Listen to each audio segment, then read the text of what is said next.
اعوذ باللہ السمیع العلیم من الشیطان اللعین الرجیم بسم اللہ الرحمن الرحیم الحمد لأہلہ والصلاة علی اہلہا اما بعد فقد قال اللہ تعالی فی القرآن الکریم بسم اللہ الرحمن الرحیم ولا تحسبن الذین قتلوا فی سبیل اللہ امواتا بل احیاء عند ربہم یرزقون صدق اللہ العلی العظیم۔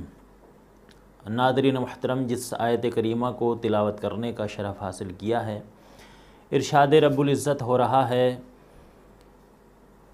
کہ راہ خدا میں جو لوگ شہید کر دیے گئے ہیں تم ان کو کبھی بھی ہرگز مردہ تصور نہ کرنا، بلکہ وہ زندہ ہیں اور اپنے پروردگار کی طرف سے مسلسل رزق پاتے ہیں۔ مومنین اکرام، آج امام جعفر صادق علیہ السلام کی شہادت کی دلسوز موقع کے اوپر ہم سب امام زمانہ علیہ السلام کو پرسہ پیش کرنے کے لیے جمع ہوئے ہیں۔ بارگاہ رب قدیر میں دعا ہے کہ پروردگار ہماری ان کلمات کو اپنی بارگاہ میں قبول و منظور فرما۔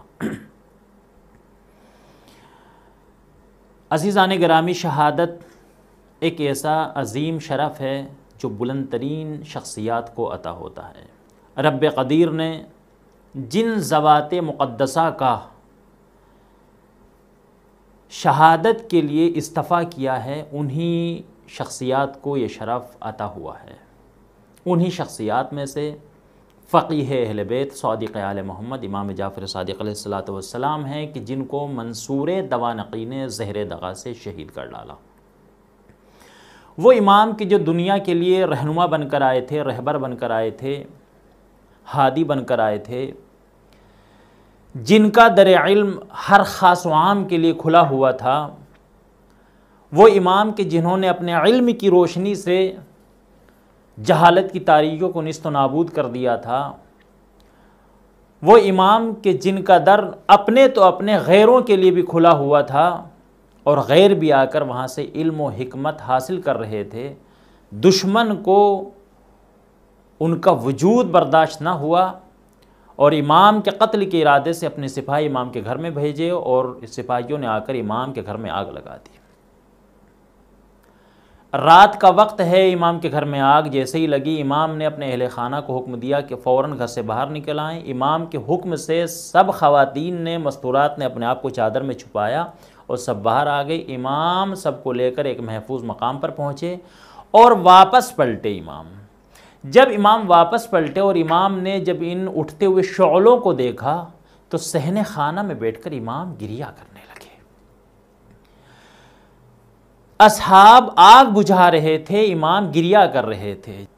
جیسے جیسے شعلے بلند ہوتے تھے ویسے ویسے امام کا گریہ بلند ہوتا تھا، یہاں تک کہ آگ بجھائی گئی۔ جب آگ بجھ گئی، شور کم ہوا، اصحاب متوجہ ہوئے کہ امام صحن خانہ میں بیٹھے گریہ فرما رہے ہیں۔ سارے اصحاب آئے اور امام کے چاروں طرف بیٹھ گئے۔ ایک صحابی کھڑا ہوا، دستے ادب جوڑ کر عرض کرتا ہے، مولا کیا آپ مال دنیا کے لیے گریہ کر رہے ہیں؟ امام نے فرمایا کہ نہیں، مال دنیا کی ہماری نظروں میں کوئی حیثیت نہیں ہے۔ کہ مولا پھر گریہ کرنے کی وجہ کیا ہے؟ یہ سننا تھا کہ امام کا گریہ اور بلند ہو گیا۔ کہا کیا تو سننا چاہتے ہیں میرے گریہ کی وجہ کیا ہے؟ کہ ہاں مولا بیان کیجئے۔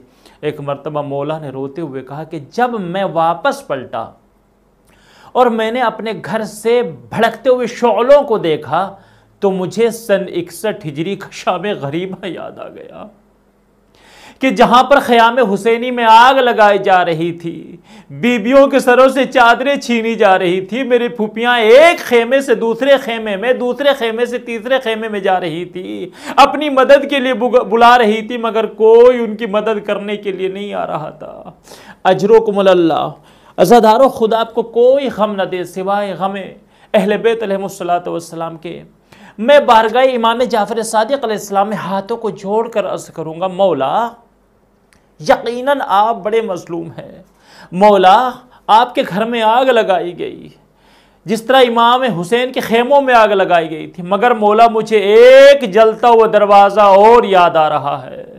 اے میرے مولا، جب وہ جلتا ہوا دروازہ مجھے یاد آتا ہے تو غم کی وجہ سے میرا کلیجہ جلنے لگتا ہے۔ مولا وہ کوئی اور دروازہ نہیں، آپ کی جدہ ماجدہ حضرت فاطمہ زہرا صلوات اللہ علیہا کا دروازہ تھا۔ ہاں عزادارو، بعد نبی کریم مدینے میں ایک عظیم ظلم ہوا۔ بنت رسول کے دروازے پر لوگ دروازہ جلانے کے لیے جمع ہوئے، شہزادی منع کرتی رہی، منع کرنے کے باوجود بھی دروازے میں آگ لگا دی گئی۔ جلتا ہوا دروازہ شہزادی کے اوپر گرایا گیا، شہزادی کی پسلیاں ٹوٹی، شہزادی زمین پر گری، آواز دی فضا میری خبر لے، میرا محسن شہید ہو گیا۔ خدا آپ کو کوئی غم نہ دے سوائے غم مظلوم کربلا کے، خدا آپ کو کوئی غم نہ دے سوائے غم اہل بیت علیہ السلام کے۔ میں ہاتھوں کو جوڑ کر باہر گئی امام صادق میں عرض کروں گا، مولا یقیناً آپ مظلوم ہیں، مولا آپ کے گھر میں آگ لگائی گئی، مگر مولا آپ کی مظلومی امیر المومنین کی مظلومی سے بڑی نہیں ہے۔ مولا آپ کے گھر میں بھی آگ لگائی گئی، علی کے گھر میں بھی آگ لگائی گئی، مگر دونوں میں بڑا فرق ہے۔ جب آپ کے گھر میں آگ لگائی گئی، آپ کے گھر کی کسی خاتون کے اوپر کسی نے کوئی ظلم نہیں کیا، کسی کی جرت نہ ہوئی کہ آپ کے گلے میں رسی کا پھندا ڈال سکے، مگر اللہ ہر مظلومی امیر المومنین علی کے دروازے پر آگ لگی، علی خاموش ہے اسلام کی خاطر، علی کی آنکھوں کے سامنے علی کی زوجہ کو مارا گیا، علی خاموش رہے، علی کے سامنے ظلم ہوتا رہا، علی خاموش رہے، یہاں تک کہ خود علی کے گلے میں رسی کا پھندا ڈالا گیا، مگر علی خاموش رہے۔ اجرکم اللہ، اجرکم اللہ۔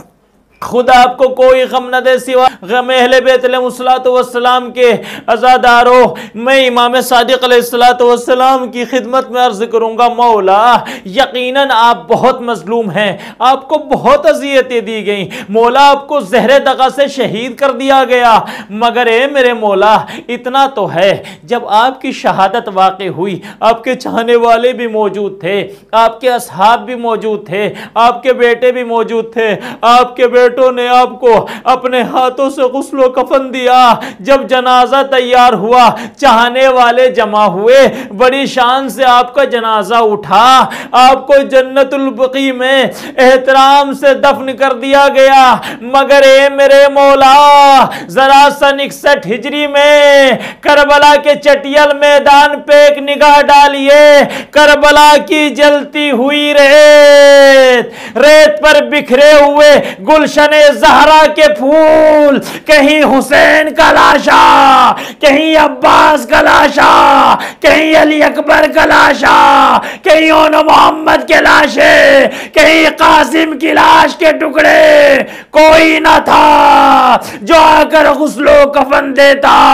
کربلا کی ریت اڑتی تھی، شہیدوں کا کفن بنتی تھی۔ الا لعنت اللہ علی القوم الظالمین۔